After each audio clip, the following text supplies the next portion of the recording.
আসিফ নজরুল সারা দেশের মানুষ তার বিরুদ্ধে, তারপরেও তাকে রাখতেই হবে, কারণ আসিফ নজরুল স্যার রয়ের লোক কিনা আপনারা বুঝে নেবেন। সে যে সমস্ত কাজ করছে, সবচেয়ে বিতর্কিত হয়েছে এখন ডক্টর আসিফ নজরুল।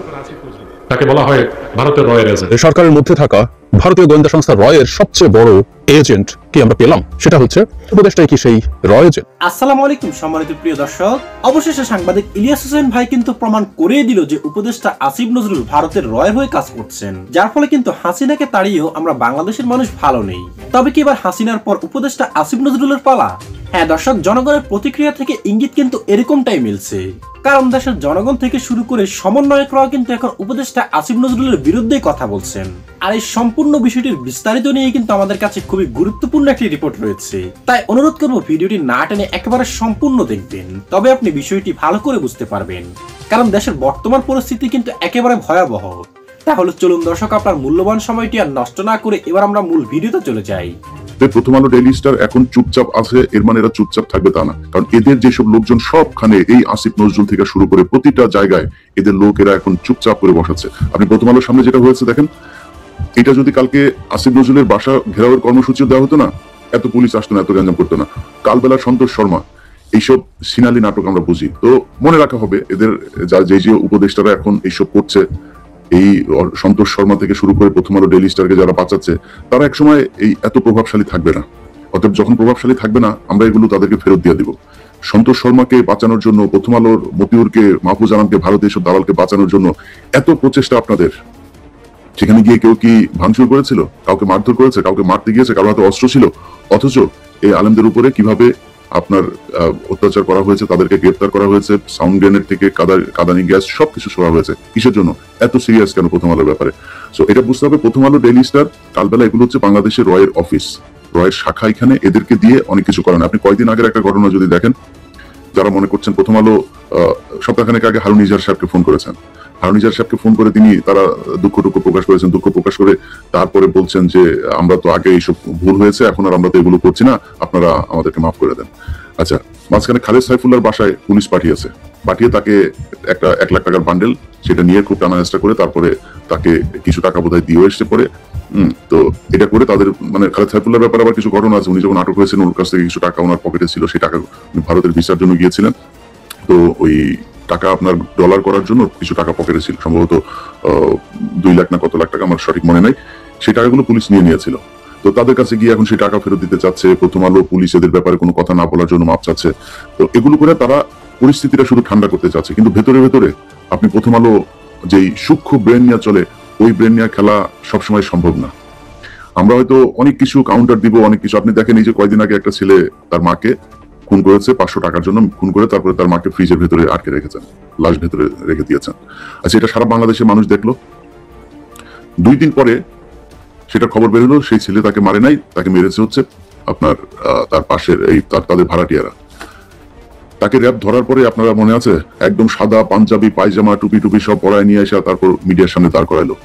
এখন ধরেন হইতে পারে আমরা এই যে সমালোচনাগুলো করছি না, প্রথম আলো তো ধরেন তারা তো মানে বুদ্ধি ছাড়া লোকজনকে তো আর টাকা দিয়ে কেনে নাই।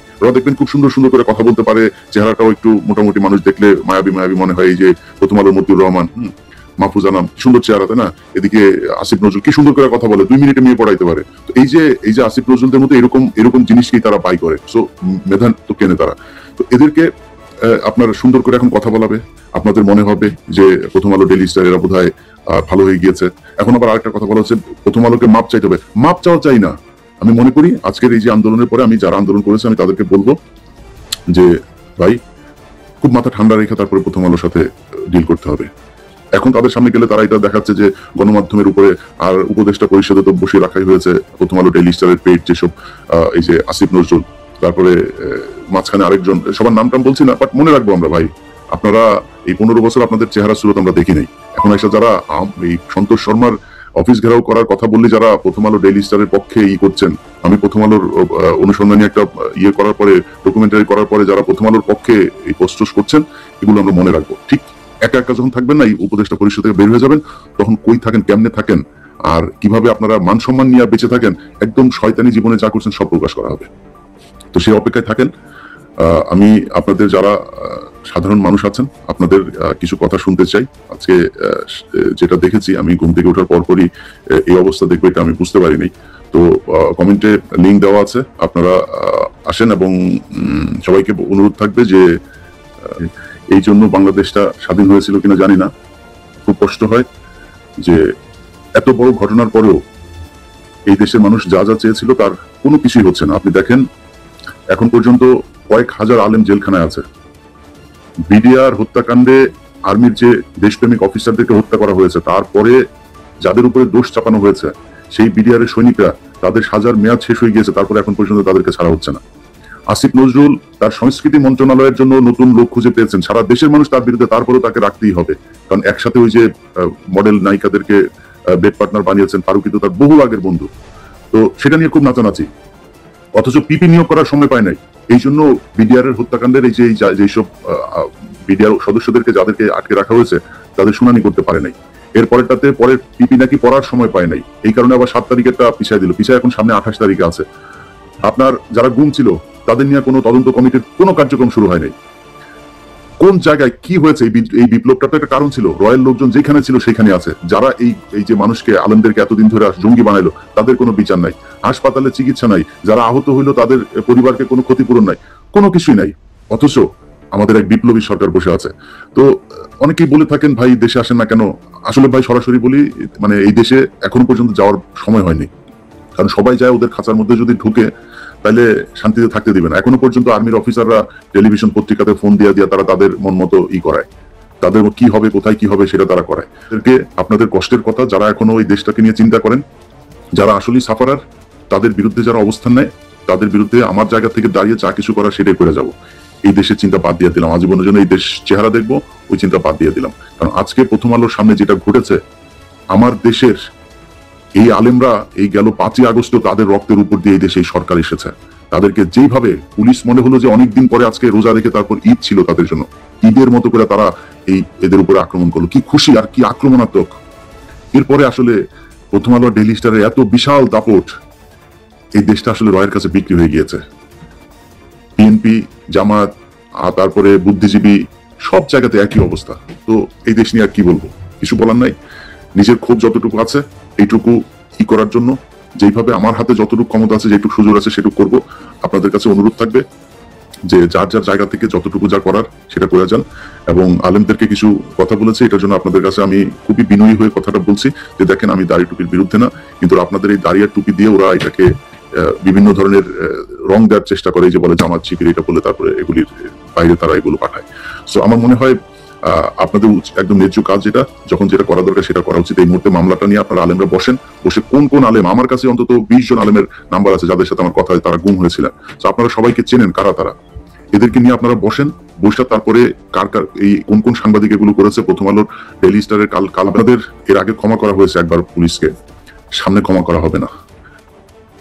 বাংলাদেশের যে যেখানে আছেন, যে অবস্থায় আছেন, সবার কাছে অনুরোধ থাকবে, সব শেষ, প্রথম আলো ডেইলি স্টার কালবেলা এগুলোর ফেসবুক পেজ, ইউটিউব থেকে আনসাবস্ক্রাইব করে আনফলো করে তারপরে বের হয়ে আসেন। এটা আপনার দায়িত্ব। প্রথম আলোর পত্রিকা কেউ কিনবেন না, এটা আপনার দায়িত্ব। ওদের পত্রিকা কিনে যেই টাকা দিয়ে পত্রিকাটা কিনছেন, সেই পত্রিকাটা, এই টাকাটা সরাসরি প্রথম আলোর অফিসে যাচ্ছে। যে আপনার এলাকায় এই পত্রিকা করে হকার যে থাকে না, ওর কাছে যদি প্রথম আলোর পত্রিকা থাকে তাহলে ওরে ওইখানে ধরে সাইজ করেন। কারণ হচ্ছে যে এদেরকে দিয়ে আপনার এই প্রথম আলো এই টাকা ইনকাম করে, এই টাকা ইসকনের কাছে যায়, এই টাকা দিয়ে তারা এই যে এইসব এই পুলিশকে দেয়, দিয়ে তারপর আপনাদের বিরুদ্ধে। আজকে তেজগাঁ জোনের যে ডিসি তাকে কয় কোটি টাকা দিয়েছে এটা আপনি জানেন না। সো এই টাকা আপনার টাকা, প্রতি মাসে কোটি কোটি টাকা এই প্রথম আলো ইনকাম করে এই বিজ্ঞাপনে। সো প্রথম আলোর পত্রিকা কেনা বন্ধ করেন, ডেইলি স্টারের পত্রিকা কেনা বন্ধ করেন। ওই বাংলাদেশে দুঃখ লাগে যখন কিছু রাজনীতিবিদ প্রথম আলোর পক্ষে দালালি করে।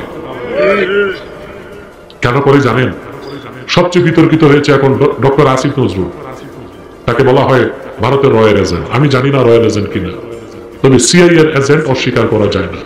আর বাংলাদেশে প্রথম আলো নামের প্রথম অন্ধকার পত্রিকা সিআইএ এর পক্ষে কাজ করে। তো সিআইএ এর পক্ষে কাজ করার কারণে ভারতের পক্ষেও তাকে লিখতে হয়, কারণ ভারত হচ্ছে উপমহাদেশে আমেরিকার গোমস্তা। তো সে তার স্বার্থ আদায় করার জন্য ওস্তাদকে দিয়ে কিছু আদায় করে, আমেরিকাকে দিয়ে, বুঝতে পারছেন? কারণ দক্ষিণ পূর্ব এশিয়াতে চায়নাকে সাহায্য করতে আমেরিকার দরকার কারে? ভারতকে।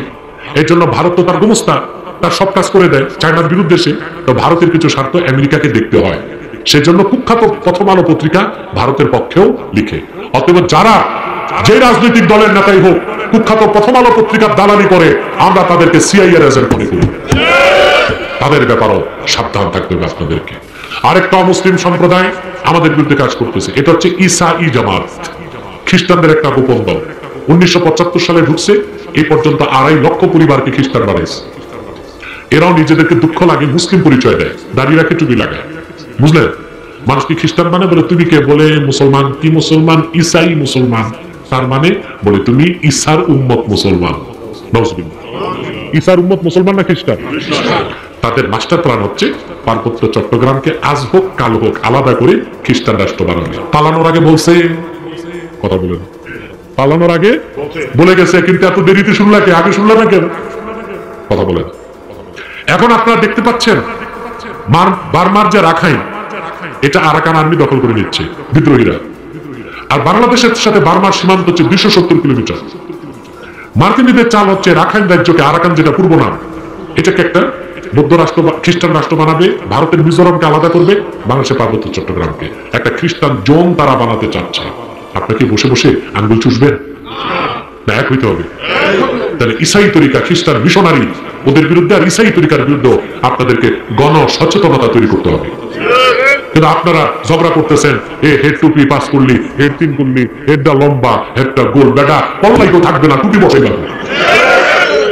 তাহলে আমার টুপি আমার কাছে থাক, তোমারটা? আরে ভাই, আমার মাদ্রাসায় যারা পড়তে যায়, দাওরায়ে হাদিস এবং ইফতা পর্যন্ত, অন্যান্য কমি মাদ্রাসা থেকে অনেক ছাত্র পড়তে যায় পাস করলি লাগিয়ে, ভুলেও কোনোদিন বলি না টুপিটা খোলো। কেন বলবো? ওটাও তো টুপি। কথা বলেন। হ্যাঁ, যখন তার মায়া লাগে আমার মতো একটা টুপি বানায়, এটা আমি চাপিয়ে দিতে পারি না, এটা ইসলামের নির্দেশ না, পাবে। কিন্তু ঝগড়া করবেন। আরেকটা ফেরকার ব্যাপারে বলে দেয়, হিজবুত তাওহীদ। এটা হিজবুত তাওহীদ না, এটা হিজবুত শয়তান। এটা কি? এদের কাজ হচ্ছে আলেমদের থেকে জনগণকে সরানো। এদের ব্যাপারেও সাবধান থাকবেন। পারবেন তো ইনশাআল্লাহ? তো সম্মানিত প্রিয় দর্শক, ভিডিওতে আলোচিত বিষয়গুলি শুনে আপনার কি মনে হয়েছে? কমেন্ট করে জানিয়ে দিন আপনার মূল্যবান মতামতটুকু, কারণ আপনাদের মতামতটুকু আমাদের কাছে খুবই গুরুত্বপূর্ণ।